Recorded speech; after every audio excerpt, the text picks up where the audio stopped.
Hi everyone, I'm Nina Goradia. I'm a somatic experiencing practitioner on the non-dual path.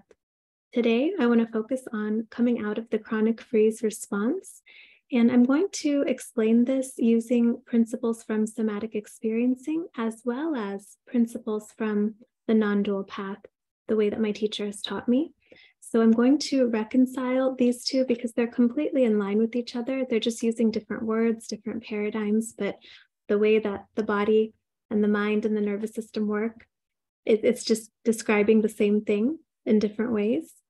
And this is something I've talked about in many different forms on the Somatic Freedom playlist. So you might want to look at that. I never mentioned the freeze response, but I talk about this in terms of primary emotions, secondary emotions, psychological ego, somatic ego, and the bracing effect of the somatic ego, which is the freeze response. So now I'm going to talk about it in SE terms. And I've got some pictures pulled up here that I've gone into far more detail with these infographics in a previous video. It's called How to Heal Trauma, and I will link that here. So I'm going to go through here these three infographics: the autonomic nervous system, the trauma flow chart, and this polyvagal theory infographic. However, I'm not going to go in detail the way I do in that previous video. I recommend you go ahead and watch that if you're interested. I'm going to just focus on the freeze response here. So we do need to look at what is normal. We're normally going through these activation and settling cycles. We're doing this all day and it's normal. We don't want to always be in parasympathetic or we're never going to get anything done. We need to have this healthy flow between the two for our nervous systems to be working. So sometimes we undershoot, sometimes we overshoot, and then sometimes we have so much chronic stress and activation, or just in one moment, that we can go into dorsal vagal freeze, which is actually a different form of parasympathetic than this one. This one, we're relaxed, we're grounded. I'm going to show that in the polyvagal slide in a few moments. This is when we're in ventral vagal. This is when we're in dorsal vagal freeze. It's still called parasympathetic because we're like motionless and we're not here in fight or flight, which is sympathetic. This is this fluctuation here, but it's energy conservation mode. So even though there's not a lot of movement here, there's a lot of activation and stress that's causing a freeze response. So I want you to see what normal looks like, and then how much activation it takes to really get into freeze. So if I skip ahead 2 slides, that curve of the normal activation and settling cycles is actually way down here. So here you see ventral vagal, social engagement, feeling joy in the present moment, groundedness, connection, safety, oriented to the environment. You know, some people when they're traumatized or in chronic freeze, you can see they're not even aware of what's going on around them. They're kind of checked out or dissociated. But when we're engaged, we can be social and we can be mindful. We have more capacity to feel compassion for other people. We're not so much in survival mode where we have to be fixated on our own selves. Curiosity, openness, we can take more risks. So when we go up into sympathetic activation, there's usually something that activated us. See, there's an increase in arousal and an increase that is significant enough that we feel like we need to fight or flee the situation. So the characteristics of flight are going to be this worry and concern, anxiety, fear, panic, and movement away from the stimulus. With fight response, there's going to be frustration, irritation, anger, rage, movement towards the fight response, but we still feel like we can do something. We feel like we have enough capacity still to handle and manage this situation. However, when it gets so intense, we go into this freeze response, which makes us feel like we can't, like this is too much. Like I could just die. I don't know if I'm going to make it. So how do I survive? Well, I can't tolerate it. So I need to check out, dissociate, get numb, depression, conservation of energy, helplessness, shame, shutdown, hopelessness, preparation for death, trapped. So this is when animals look like they're playing dead, or they're so still that maybe they'd be camouflaged in the background and not be seen by predators. So they're trying to conserve energy because that's the best they can do in that situation. There's not many other possibilities. So for people who've gone through a lot of emotional abuse in childhood, this might be something that, they didn't have a lot of options. They couldn't fight or flee. They had no options. So they went into freeze, or they had so much abuse or so much trauma. It was just chronic, that you just end up hanging out here because the accumulation is too much to manage.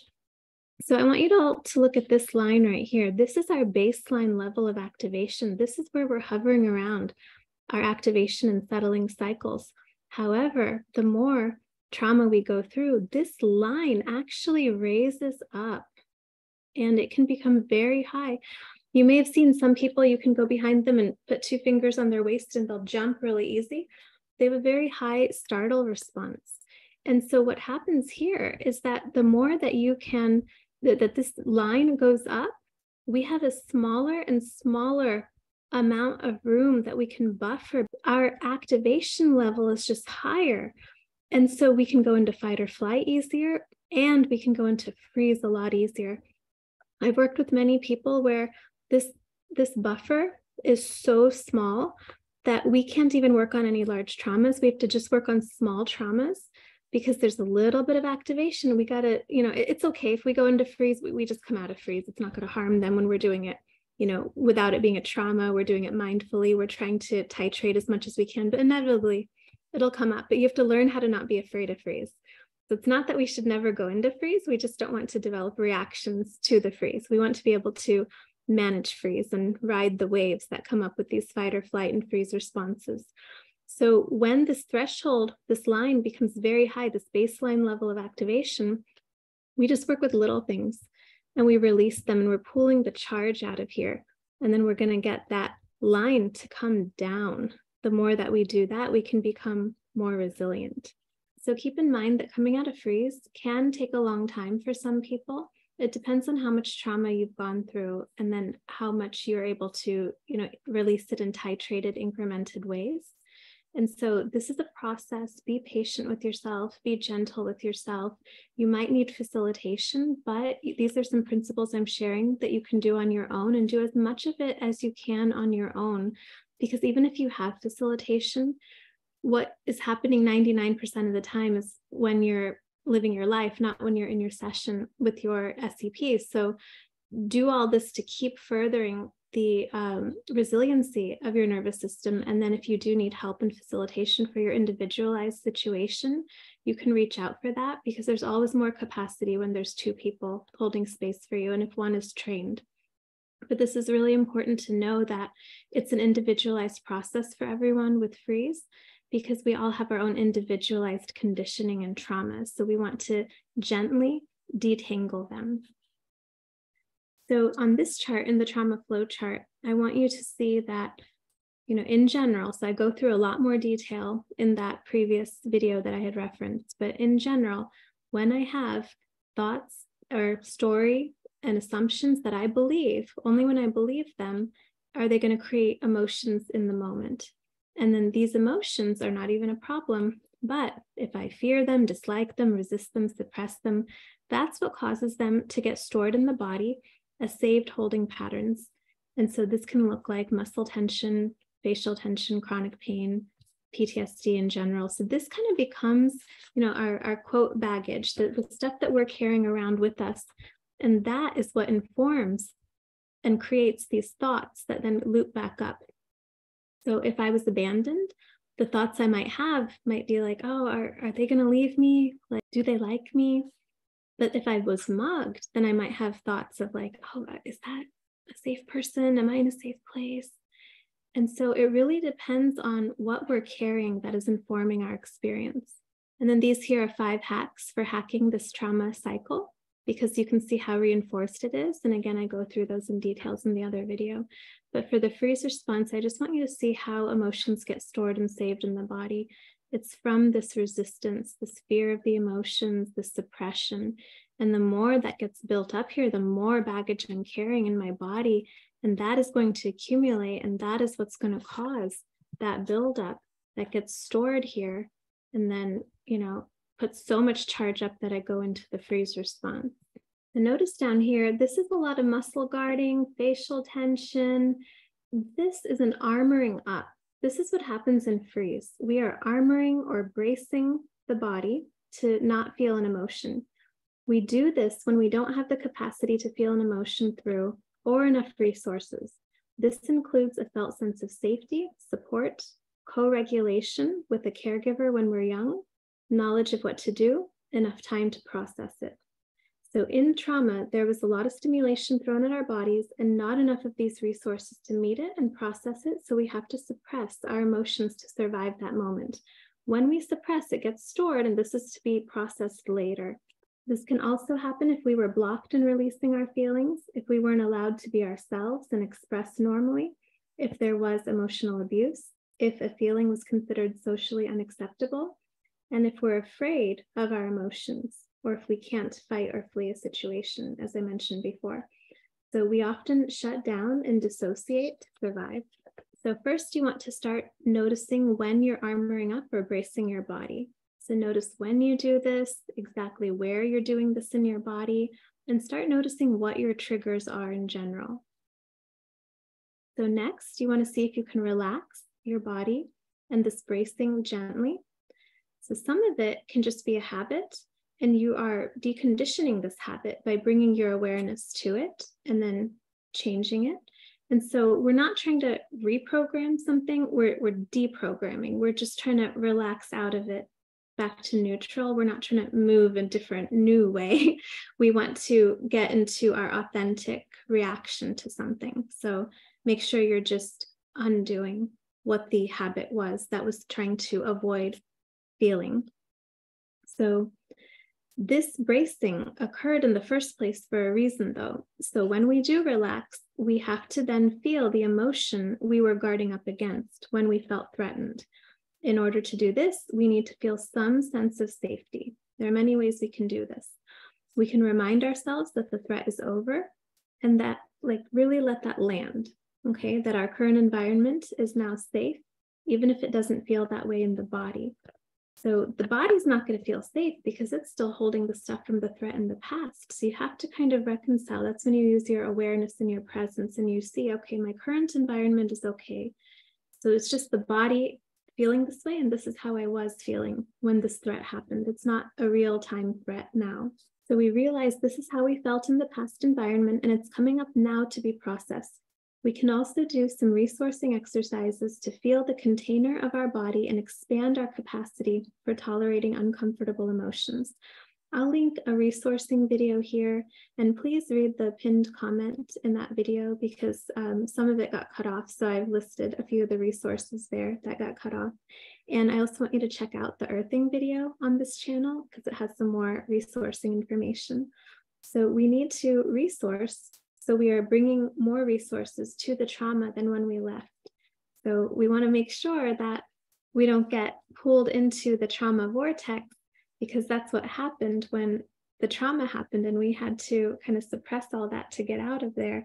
So when we go there, we need to have built a counter vortex of resources. And, if you need facilitation, if you need someone to help you, that is even more resource. We want to bring more resources than when we left. Otherwise, we can kind of get sucked in and experience a re-traumatization.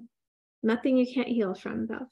Once you feel like you've landed in the present moment, that you survived the past in order to be here now and are resourced and starting to feel safer, then let yourself continue relaxing the bracing until you feel an increase in the tension.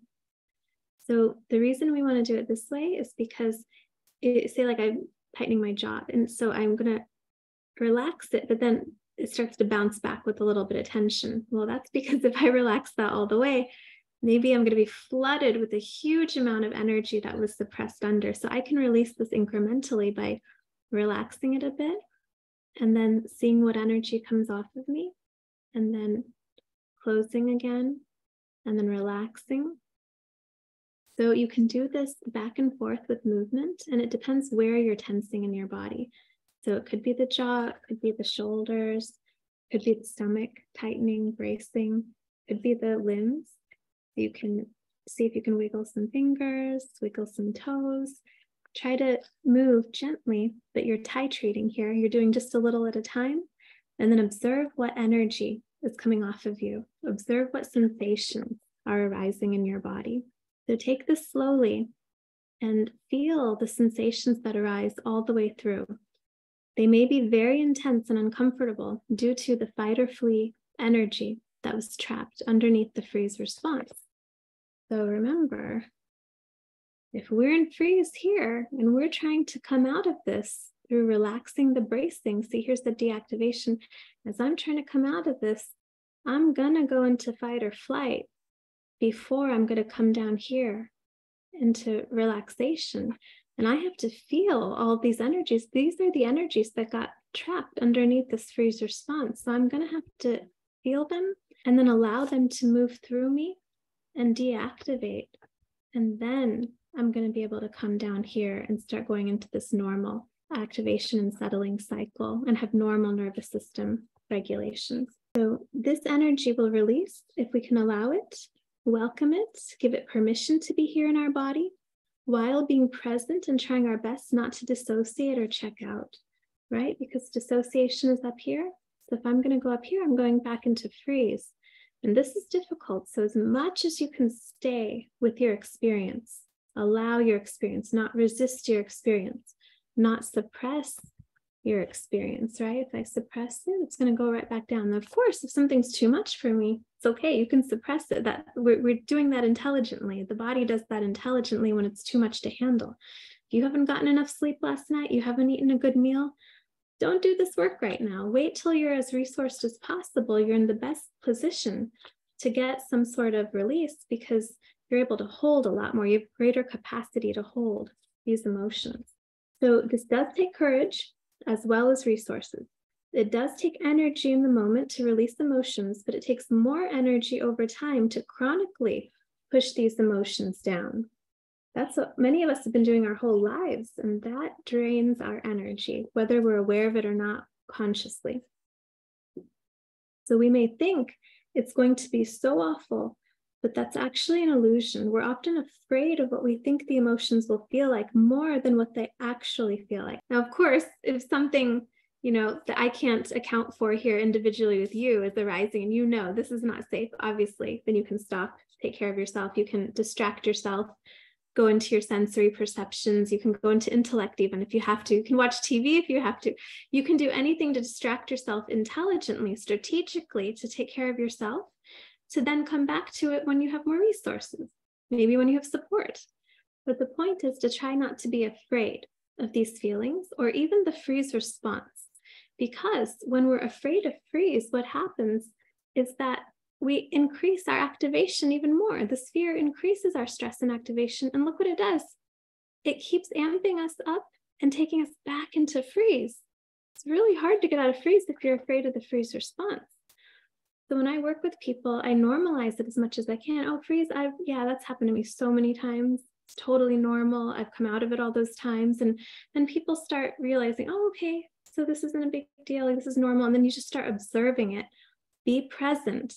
And as you get familiar with it and you stop reacting to it, you can start to come out of it. You'll start to maybe wiggle out of it. So what I just described here is a fear of the energy that's locked in our bracing and freeze response. This is our primary emotion.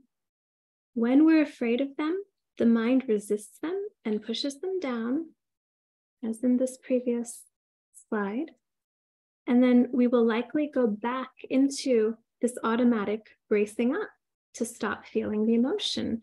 When I push this down, I'm not feeling it. These are the emotions I'm feeling in real time. These are my saved patterns. I might be feeling the tension of them, but I'm not feeling the primary emotion contained in them. I'm feeling my resistance to them.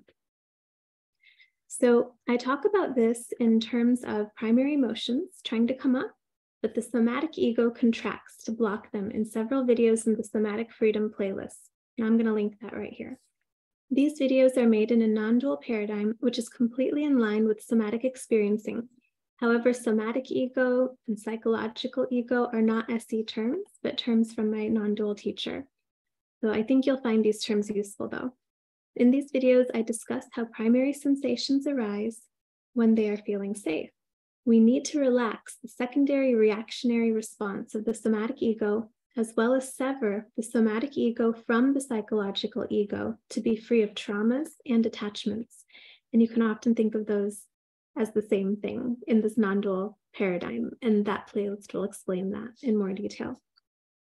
So when primary emotions are rising, it will feel quite intense, but you can continue using resourcing techniques, breathing techniques, and be in a safe space to keep welcoming them and feeling them through. Of course, take care of yourself, and if you need to get help or call a friend, please do that as well. But these emotions, they are trying to free us. We're releasing the activation energy that got locked into the freeze response of frozen muscles and completing the process of fight or flight that began long ago and bringing this energy to resolution. We may need to do this hundreds of times for different traumas.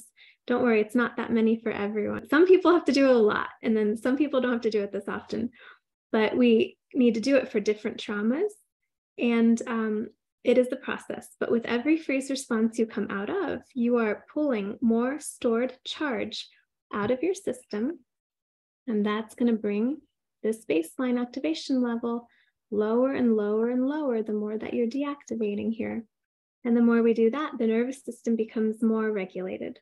This means we become more resilient, and then it takes more to get us activated to freeze threshold in the future. We will still have to deal with fight, flight, and freeze in life. However, we will be more easily able to ride these waves of life than get stuck somewhere on the ride. I wish you much resiliency and ease on your healing journey. Take care.